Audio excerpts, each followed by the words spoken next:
आकाशवाणी मध्य प्रदेश से प्रस्तुत हैं प्रादेशिक समाचार।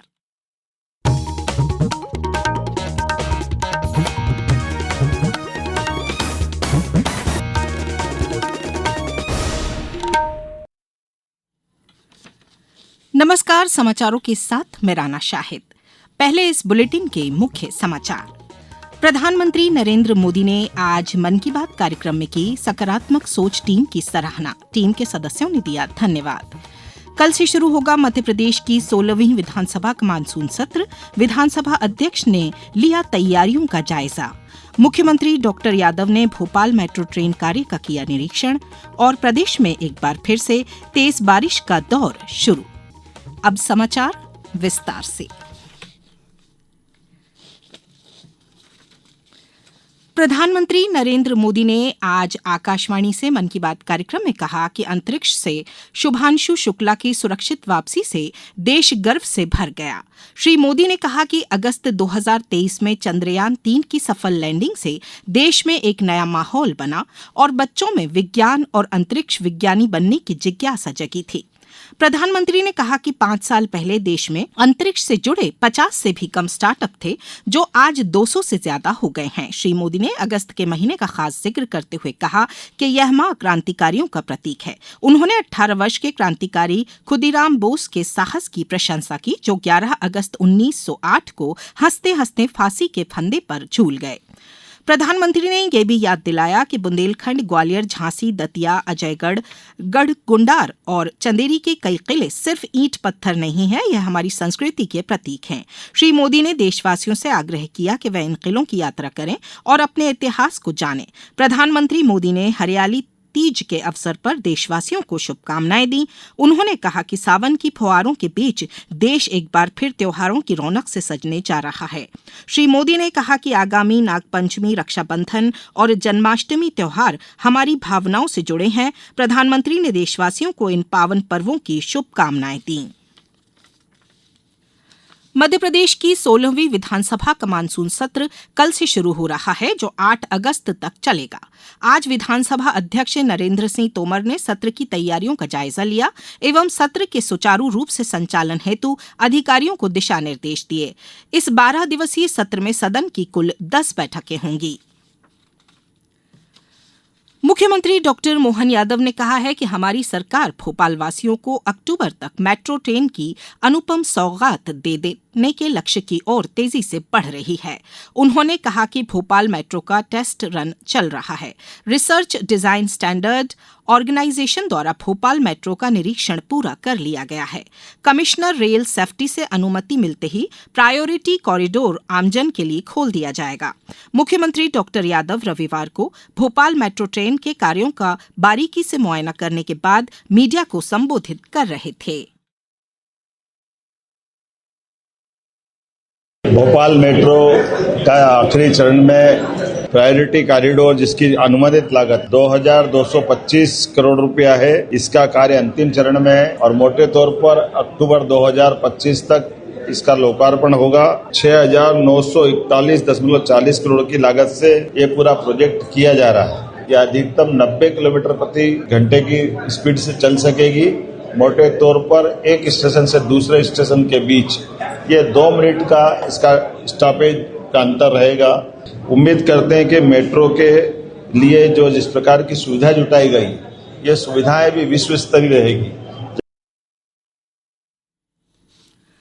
प्रधानमंत्री नरेंद्र मोदी ने आज मन की बात कार्यक्रम में स्वच्छता के लिए मिसाल बनी भोपाल की सकारात्मक सोच टीम की सराहना करते हुए कहा कि यह टीम शहर के 17 पार्कों की सफाई करती है और कपड़े के थैले बांटती है। इस टीम में करीब 200 महिलाएं हैं। प्रधानमंत्री की सराहना से सकारात्मक सोच टीम अभिभूत है। टीम की संस्थापक सदस्य किरण शर्मा ने प्रधानमंत्री का आभार जताते हुए कहा, आज हमारे यशस्वी प्रधानमंत्री श्री नरेंद्र मोदी जी ने सकारात्मक सोच के बारे में पूरे भारत के पटल पर उन्होंने सराहा है। हम कचरा कम करने के लिए बहुत सारी चीज़ें चला रहे हैं, जैसे कि हम बर्तन बैंक रन कर रहे हैं। लोगों को बर्तन देते हैं निःशुल्क कि वो लेके जाएं और अपने कार्यक्रमों में यूज़ करें ताकि डिस्पोजेबल का प्रयोग ना हो। और हमें लगता है कि हम लोग बहुत कुछ अच्छा कर रहे हैं और अपने देश के लिए कुछ कर पा रहे हैं। मोदी जी ने छोटा सा आह्वान किया था और आज हम उसको इतना आगे लेके जा रहे हैं, ये हमारे लिए भी, पूरी टीम के लिए भी गर्व की बात है।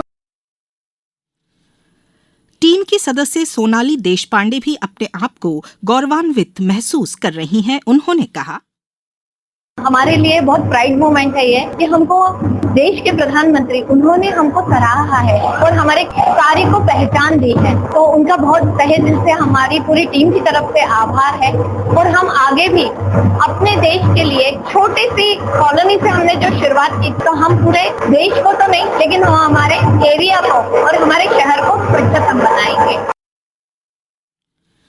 वहीं टीम की अन्य सदस्य श्रद्धा मायांडे ने प्रधानमंत्री को धन्यवाद देते हुए कहा, हम लोग बहुत खुश हैं कि आज मोदी जी ने हमारी सराहना की है और हमने कॉलोनी से ही अपना काम शुरू किया था। छोटे छोटे जहाँ भी कचरे के ढेर होते थे, हम लोग दरोगा को पूरे टाइम फोन करते थे कि यहाँ से साफ कराओ। जहाँ पर बहुत ही ज्यादा गंदगी हो जाती थी, हम वहाँ पर टाइल्स लगवा देते थे, भगवान के फोटोज लगा देते थे, जिससे कि कोई वहाँ पर वापस कचरा न डाले। बस स्वच्छता करते करते हम लोगों के अंदर ये जुनून आ गया कि कहीं भी कचरा दिखेगा यहाँ से हटवाना है।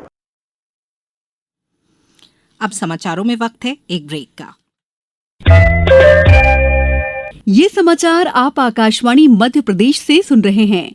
ये समाचार बुलेटिन YouTube पर Madhya Pradesh news all India radio channel पर और फेसबुक के साथ ही X प्लेटफॉर्म पर AIR न्यूज भोपाल पेज पर सुने जा सकते हैं। इसके अलावा आप हमारी वेबसाइट newsonair.gov.in पर या न्यूज ऑन AIR ऐप पर भी समाचार सुन सकते हैं।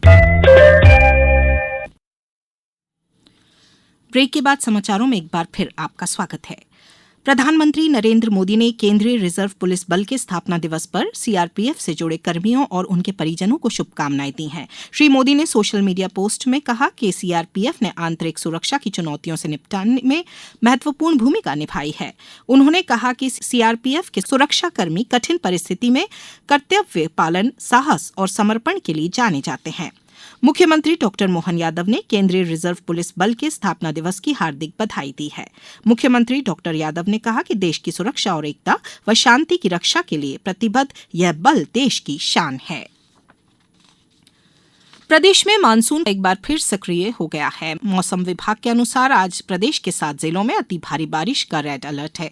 पिछले 24 घंटे में धार जिले में 41 मिलीमीटर औसत वर्षा दर्ज की गई। नर्मदापुरम जिले लगातार बारिश के चलते इटारसी तवा डैम के 3 गेट खोले गए हैं। वहीं नर्मदा नदी का जलस्तर बढ़ने से तवा बांध से 36,372 क्यूसेक पानी छोड़ा गया। वहीं ओंकारेश्वर बांध के 9 गेट खोले गए हैं। उधर खंडवा जिले में लगातार बारिश के चलते इंदिरा सागर बांध के 12 गेट खोलकर 3,460 क्यूमेक्स पानी छोड़ा जा रहा है। जबलपुर में भी झमाझम बारिश हो रही है, जिससे बरगी डैम के 8 गेट खोले गए हैं। मौसम विभाग के अनुसार 21 जिलों के लिए ऑरेंज अलर्ट है। प्रशासन ने लोगों से नदी नालों और बाढ़ संभावित क्षेत्रों में सतर्क रहने को कहा है।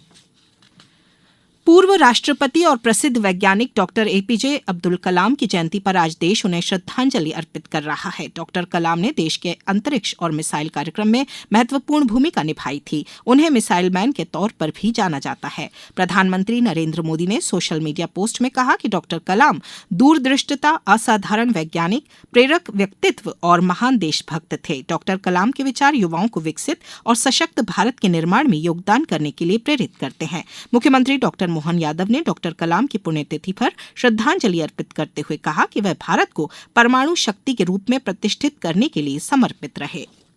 अब कुछ समाचार संक्षेप में।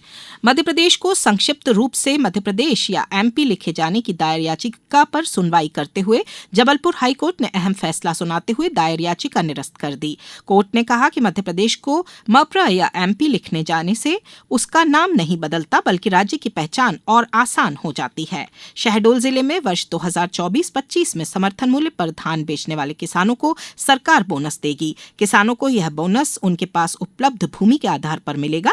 इसमें उन्हें 4,000 रुपए से लेकर अधिकतम 10,000 रुपए तक की बोनस राशि दी जाएगी। इस बुलेटिन में बस इतना ही। अगला बुलेटिन सुबह 7:10 पर। नमस्कार।